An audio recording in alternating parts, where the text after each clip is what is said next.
So I cut the camera on to see if I look decent enough to get on camera and vlog.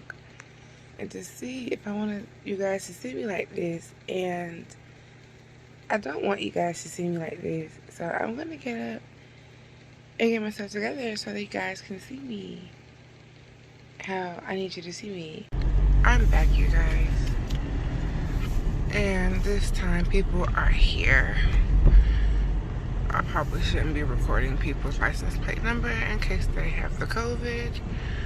But I'm gonna put this down. Sure. Thank you so much. You're welcome. And do you need any resources like assistance with rent, food pantries, utility bills? What I will say is that they have it so beautiful down here. Even though it's a freaking parking garage, they have lights. And they're offering flu shots down here. This is my first COVID test, so... And I'm still a little bit short of breath, so... Yeah, they just took all my information and asked if I needed help with any resources. Mainly if I needed help with rent or if I needed help with utilities. This will absolutely be my first week or month not working. So I told them that I might need help with something. I'm not sure what, but I just told them to call me so they could send me resources just in case. And even if the resources that they're offering aren't for me, I could pass them along to someone else I know, maybe a family or a friend. Oh, here come the lady. I'll talk about that in a minute. Well, I politely asked the lady if she minded if I recorded myself, and before I could even get an answer from her, she already had the dang Q-tip up my nose, and she was like, "What?" And I said, "Okay, never mind. I guess it's already done." She was like, "What are you saying?" And I was like, "Never mind. It's already done." And she was like, "Have a good day." And I was like, "Thank you." And she was like, "Bye-bye now." Meanwhile, the Q-tip was just...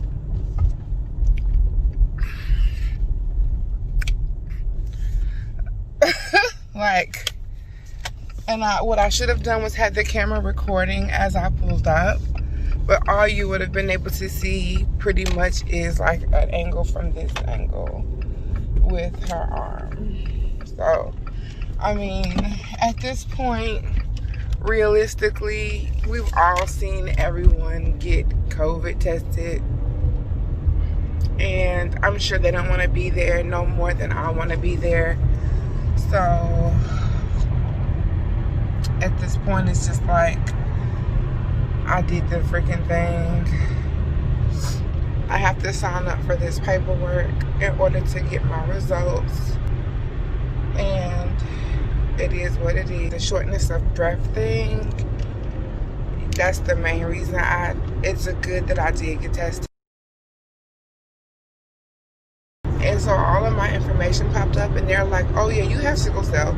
You should have come in as soon as you had the shortness of breath start. Why weren't you here before?" Because they were like, "How long have these symptoms been going on?" I was like, 5 days at this point. She was like, "Honey, you should have got your butt up and came in earlier. Don't play around with the shortness of breath." Because she was like, "If you have COVID, you have sickle cell, like, it's just something you don't play with." She was like, "Forget what all these people are telling you." She was like, "We need you here now. I'm going to get my pain medicine from the pharmacy, which is just ibuprofen today. I no longer go to the pharmacy that I normally go to. I go to Walgreens still, which is where I'm going now, but I don't normally go there anymore. Because the new pharmacist doesn't fill my prescriptions the same day for some reason. He fills my prescriptions a week out. Why? I don't. Because I don't feel good. Things on my body hurt. And I am being convinced cell doctor that I'm not having sickle cell pain anymore. They're trying to convince me that, like, my back pain is back spasms, and that, like, my wrist pain is from wrist injuries, and that my ankle pain is from ankle injuries, and that I'm sickle cell pain free. Comment below if you've ever heard of that. So I guess they're trying to get us out of this mind frame that, let me just talk about this real quick before I go. I hate that this signal is so loud. I've been in other cars where the signal is just not this loud, and I'm so genuinely sorry that my signal is so loud, and I'm always vlogging in the car. But the signal legally has to be on. Like, I feel dumb for explaining that, but my sickle cell doctor is trying to get us in this mind state because they don't treat just the pain. And I love that about my doctor. They don't just treat pain. They treat what causes the pain. Which, with sickle cell, there's plenty of things that cause pain. Weather change can cause pain. Going from cold to hot, hot to cold can cause pain. Going from sudden weather change, like, for example, if you are having a nice hot day and you jump into a nice cool pool, that is sudden temperature change. I can't tell you how many times I went on vacation as a child and have hopped in a pool and have not known why I'm in a crisis later on that evening. And as I've gotten older, to realize I can't get in cool pools. Immediate crisis. My whole body is just in pain. And stress can cause pain. An argument with a spouse, a family member, a stranger, can put you in a crisis. A crisis lasts from minutes to days. You know what I mean? And everyone who has sickle cell knows this. I'm just, like, reiterating this for people who don't have sickle cell, or is dating someone with sickle cell, or just knows someone with sickle cell. You know what I'm saying? Like, this is just how it is. And so the fact that we're still learning about sickle cell ourselves in our adult years, you still kind of look to the healthcare professionals who see many sickle cell patients with many different experiences to teach us one sole sickle cell person, things. We just look to them to kind of guide us, if you will. And so now when I have a crisis and I call my doctor about it, I'm being told that, well, we're treating the source of the problem. Meaning that if you have a difficult life, home life, and you're in a constant battle with bills, and you're in a constant battle with stress, that would be considered stress, and you would need to, and so they would recommend you go to a therapist. That's how they treat that. So if you're having outlet to speak with someone, then they would be treating the underlying, issue here. And so that's what they mean, treating the thing that causes the pain. Because if you're going home every day stressed out and it's causing you pain, just thinking about home life, then, that's how they treat that. That's how they consider themselves to be treating your crisis or your sickle cell, by sending you to a therapist or whatever the case may be. So if you're having, like, wrist pain or back pain, I understand them saying, well, that can't be sickle cell pain all the time, or there's something triggering your wrist pain or your back pain. Let's get you to a back doctor. Let's get you to a wrist doctor and see what's the underlying thing there. But like at no time can you just say to them, it's a crisis I'm having. It's a crisis I'm having. I'm having a crisis. I didn't fall. I didn't sprain my wrist by writing. I didn't punch nobody in the face. I didn't fall and injure my back. I'm not having any back spasms. I didn't do a back bend. I didn't overstretch my back at the gym. I didn't sleep wrong. I sleep on a sleep number, or I sleep on the starter. It warms up. It actually fits to my back when I lay down. I sleep like a baby. It's like I'm sleeping on a cloud when I go to bed. However, it's just yesterday was 85 degrees outside. I stayed hydrated as much as I could.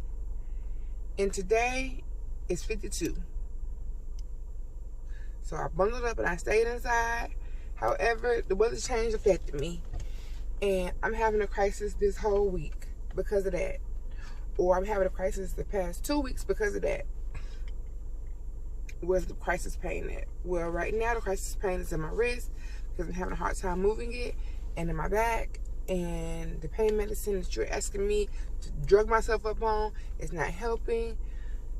I can't go to the ER because it's COVID there. What do you expect me to do? And they're like, okay, well, so she says, since you say it's your wrist, we're going to get you in to see a occupational therapist, a physical therapist because of your wrist, and we're going to get some x-rays under your back.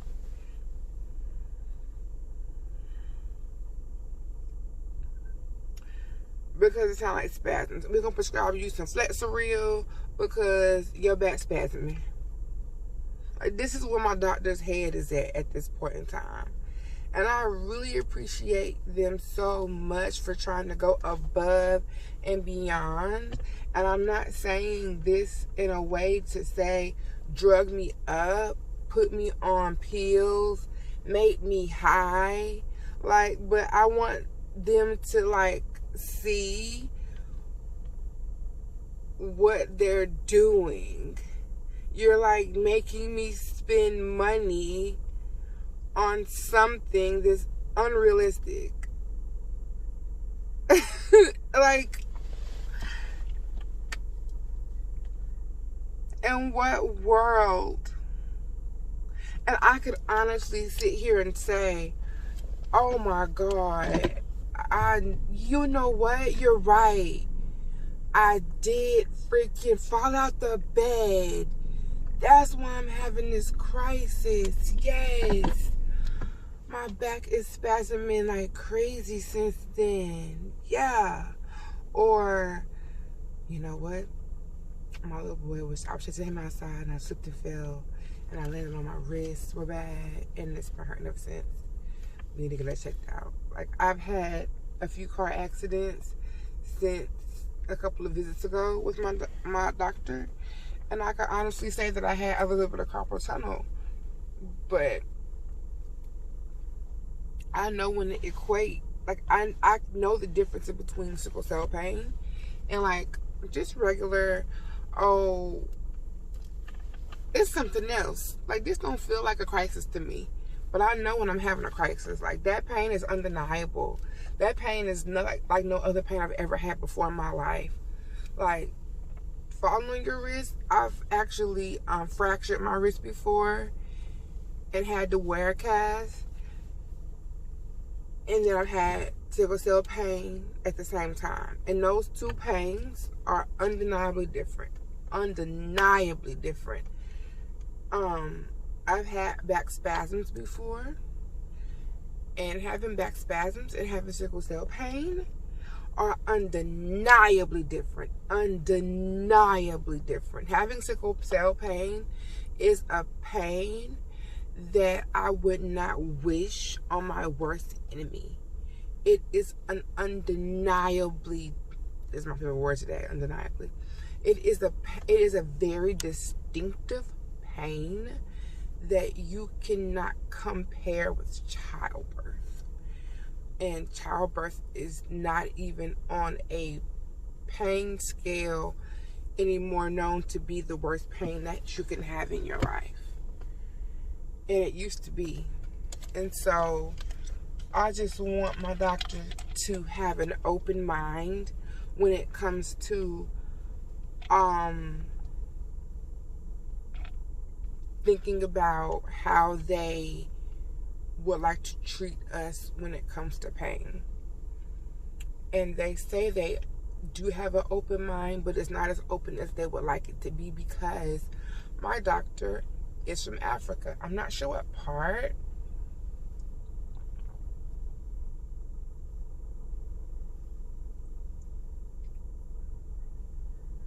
But she very much so prides herself on saying she never wrote her first narcotic prescription till she got here.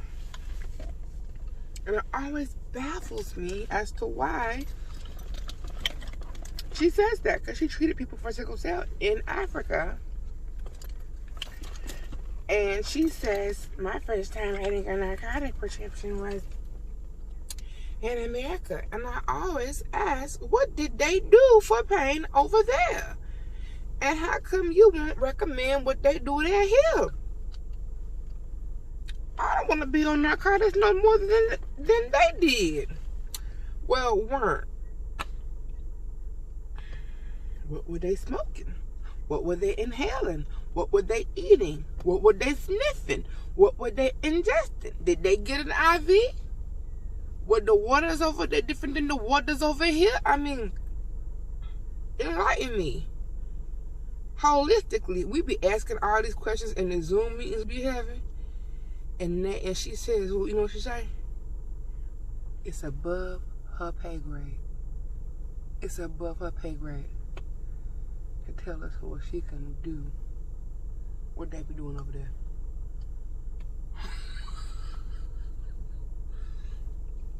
Honey, her pay grade is to prescribe us narcotics.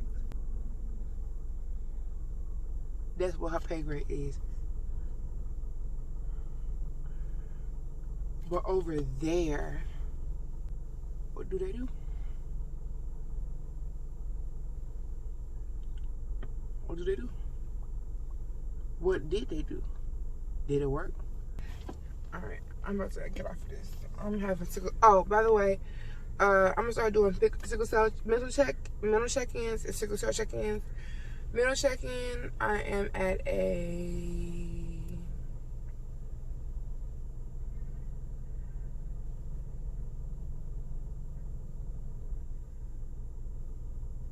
8 out of 10. It's New Year. I'm happy. I'm stable. I'm hopeful. The 2 out of 10. Still COVID. I'm hoping my results come in pretty good. Hope I feel better. Sickle cell check-in. I'm having a lot of pain in this wrist here. I can't move it that much. I can move it though, but no sudden movements. Like, I can't jerk it. It's really killing me. Breathing, I can sit down and talk and breathe, but once I get out this car, honey, I'm short of breath. Definitely short of breath a lot. Short of breath. I'm short of breath more than I want to be. Like, it's not cool how short of breath I am. Like, sudden movement like that hurt. What else?